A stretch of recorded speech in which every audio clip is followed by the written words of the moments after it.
नमस्कार, सुप्रभात दोस्तों। देखिए, भारत पिछले कुछ वर्षों में और भारत नहीं, वैश्विक स्तर पर जो ग्लोबल वार्मिंग हो रही है, क्लाइमेट चेंज है, उसने सभी देशों को बहुत चुनौती प्रदान की है और उसका एक प्रमुख कारण ये माना गया है कि हमने जो प्रकृति का शोषण किया है, साथ ही साथ जो हमारे एनर्जी रिसोर्सेज़ थे, उन्होंने इतना बर्निंग किया, इतना जो ग्रीन हाउस गैसेज़ थी, इतना ज़्यादा कर दिया उनको कि पृथ्वी का जो औसत तापमान था, जो कि 15 डिग्री सेल्सियस माना जाता है, उससे वो बढ़कर 16.5 डिग्री सेल्सियस या 17 डिग्री सेल्सियस तक जाने की संभावना है और अगर ऐसा हो गया, तो इस पृथ्वी पे बहुत ज़्यादा परिवर्तन हो जाएँगे। कई सारे जो इलाके हैं समुद्र से सटे वो डूब जाएँगे। इवन जो बर्फ है, जितने भी हिम क्षेत्र हैं, वहाँ की सारी बर्फ पिघल जाएगी और वहाँ से CO2 और मीथेन निकलेगी तो उससे और ग्लोबल वार्मिंग होगी। पीने की पानी की कमी हो जाएगी। कई सारी चुनौतियाँ हैं, अच्छाइयाँ, बुराइयाँ सब कुछ इंक्लूडेड है। लेकिन अल्टीमेटली बात ऐसी है कि जैसी अभी लाइफ है वैसी नहीं होगी, थोड़ी ज़्यादा प्रॉब्लमैटिक होगी। तो इसको सुधारने के लिए पेरिस क्लाइमेट एक जो एक्ट किया गया COP21 में UNFCCC के अंतर्गत, तो उसमें INDC intended nationally determined contribution लिए गए थे। भारत ने भी उनके दौरान कुछ अपने लक्ष्य बताए थे और हम उन लक्ष्यों तक किस स्पीड से पहुंच रहे हैं, आज उसकी चर्चा करूंगा। नाम है मेरा Rishi Sudhanshu Pandey, proud Indian, rank 20 RS 2018 और मैं आपके सवालों के जवाब लगातार जहां तक है देता जा रहा हूं। सबसे पहले दिखा देता हूं, PIB प्रेस इंफॉर्मेशन ब्यूरो की रिपोर्ट है। मैं पहले भी कह चुका हूं कि आपको अगर कोई ऑथेंटिक न्यूज लेनी है तो हमेशा PIB पे जाके क्रॉस चेक कीजिए और वहां पे जो गवर्नमेंट ऑफ इंडिया चीजें बताता है उसको फॉलो कीजिए। यूपीएससी के लिए बहुत ही इंपॉर्टेंट स्लाइड है, बहुत ही इंपॉर्टेंट डिस्कशन है, टारगेट्स हैं और ये प्री मेंस दोनों में ही आता है, दोनों का सिलेबस बता दूंगा। तो उन्होंने बताया कि इंडिया अचीव्स 100 गीगावाट माइलस्टोन। देखिए, 100 गीगावाट का माइलस्टोन पिछले 6-7 सालों में जितना परिवर्तन हुआ है, मैं आपको बता नहीं सकता। आप ये देखिए, 70 गीगावाट से ज्यादा हमने इंस्टॉल कैपेसिटी पिछले 7 सालों में कर ली है। आप ये समझिए, लगभग 10 गीगावाट पर ईयर की स्पीड, बहुत ज्यादा बड़ी स्पीड है ऑफ इंस्टॉल्ड कैपेसिटी। सबसे बड़ी बात है, और सारी की सारी है रीन्यूएबल एनर्जी। हम किसी भी फॉसिल फ्यूल को यूज नहीं कर रहे हैं, सारी की सारी रीन्यूएबल एनर्जी है, जिससे कि प्रकृति पर नकारात्मक प्रभाव नहीं पड़ता दिखता है। यूपीएससी के देखिए पेपर 1 GS1 जो है, उसमें सीधी सीधी बात है, डिस्ट्रीब्यूशन ऑफ की नेचुरल रिसोर्सेज में रीन्यूएबल रिसोर्सेज जहां जहां भी है, वहां पे इंडिया में जो सोलर अलायंसेस या फिर सोलर कैपेसिटी की बात है वो भी काउंट हो सकती है, वो भी डिस्कस हो सकती है।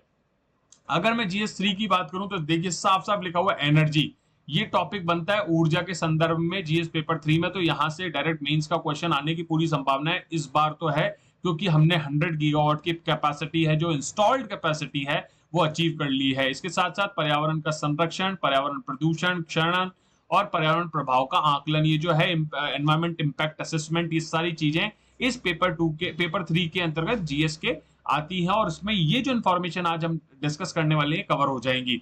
न्यूज 18 की न्यूज है, जैसे कि PIB से लिया गया कि it's a landmark day. Yes, it is a landmark day in that much short span of time. इतने कम समय में भारत ने जो अचीवमेंट पाया, बहुत बड़ी बात है कि इंस्टॉल्ड कैपेसिटी उसकी हो गई है 100 गीगावाट।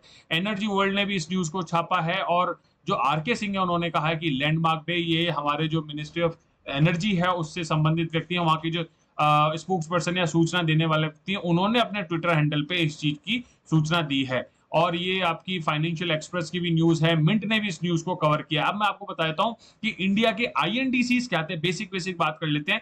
पहला INDC था 30 to 35% एमिशन इंटेंसिटी रिडक्शन होना था ऑन 2030 तक, वो भी 2005 के जो स्टैंडर्ड्स हैं उसके आधार पर। उसके अलावा हमारा टारगेट था कि बाय 2022 हम 175 gigawatt installed capacity renewable energy के रूप में चाहते थे। तो हमने, आप ये देखिए, 2021 अभी चल रहा है अगस्त, और हमने 100 गीगावाट अचीव कर लिया है। ठीक है, अभी हम थोड़ा पीछे दिख रहे हैं, लेकिन मुझे पूरा विश्वास है कि अगले 1-1.5 साल में भी इसमें कम से कम 30 गीगावाट तक की संभावना जुड़नी, पूरी संभावना है। और हो सकता है कि अगर सरकार बहुत तेजी से काम करे और स्टेट्स भी उसे सपोर्ट करें तो ये 150 गीगावाट तक भी जा सकती है इंस्टॉल कैपेसिटी। तो हम अपने टारगेट से बहुत ज्यादा पास हैं। इसके अलावा यह है कि 40% ऑफ टोटल हमारी जो पावर कंजम्पशन था या पावर हम जो ले रहे थे, वो नॉन फॉसिल फ्यूल से आने की बात थी।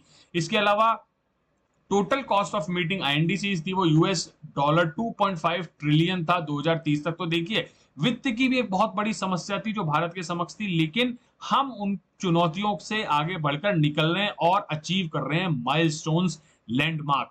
ये जो 2 वेबसाइट्स हैं, अगर आपको चाहिए कि आप आईएनडीसी के बारे में ज़्यादा इन्फॉर्मेशन ले सकें, तो ये विकासपीडिया है और ministry of environment and forest की वेबसाइट पे जाके आप इससे संबंधित सूचना ले सकते हैं। देखो, अब मैं बता देता हूँ आपको कि है क्या status. Total installed renewable energy capacity in India excluding, देखो लार्ज हाइड्रो पावर जितने भी हैं वो भी एक्चुअली रिन्यूएबल एनर्जी होती है, बट उसको काउंट नहीं किया जाता है। लार्ज हाइड्रो पावर जो प्रोजेक्ट्स होते हैं, अगर उनको काउंट कर लिया जाए तो कितना होगा, मैं अभी बता देता हूँ नेक्स्ट स्लाइड में। तो हमारी रिन्यूएबल एनर्जी इंस्टॉल्ड कैपेसिटी जो है वो उसने 100 गीगावाट का माइलस्टोन क्रॉस कर लिया। Actually it's a kudos thing, बहुत बहुत बधाई हो भारत सरकार को, और जो भी सरकारी तंत्र, जो भी निजी क्षेत्र इसमें कार्यरत हैं, बहुत बहुत खुश हूं मैं, बहुत बहुत बधाई के पात्र हैं। आज वर्तमान में भारत 4th पोजीशन पे स्टैंड करता है वैश्विक स्तर पर total installed renewable energy capacity में। और अगर मैं सोलर की बात करूं तो 5th पोजीशन पे है, और विंड की बात करूं तो 4th पोजीशन पे है। देखो, ये प्री के लिए इंपॉर्टेंट चीजें, ये एज इट इज रैंकिंग के रूप में भी स्टेटमेंट दिए जा सकते हैं कि Bharat total renewable energy installed capacity में टॉप 3 में आता है, या प्रथम स्थान है, या 4th, ऐसी स्टेटमेंट वो दे सकते हैं। तो ये आपको पोजीशन जो है याद रखनी है, ध्यान रखना। ये जितनी भी मैं आपको पोजीशन बताई है, 4th, 5th और 4th, ये सब इंस्टॉल्ड कैपेसिटी में है। पहली है कंप्लीट रिन्यूएबल एनर्जी, 5th है सोलर इंस्टॉल्ड कैपेसिटी, और जो 4th है वो है विंड इंस्टॉल्ड कैपेसिटी में। इसके अलावा मैं पहले भी बता चुका हूं कि भारत ने एम्बिशियस टारगेट, देखो 175 गीगावाट, हमारी हालत ऐसी थी कि 2010 में शायद 15 गीगावाट भी हमारे इंस्टॉल्ड कैपेसिटी नहीं थी। और हमने पिछले कुछ ही सालों में, और हमारा टारगेट देखिए 2015 में हमने टारगेट लिया था कि 2022 तक हम उसको 175 गीगावाट कर देंगे। तो बहुत ज्यादा महत्वाकांक्षी प्रोजेक्ट था, टारगेट था, लेकिन हम जिस स्पीड से उस पर बढ़े बहुत ही ज्यादा कमेंडेबल है। और ministry of new and renewable energy जो है कमिटेड है to achieve it, and I can see that by looking at the data I can feel that yes, they are committed and they are doing a great job.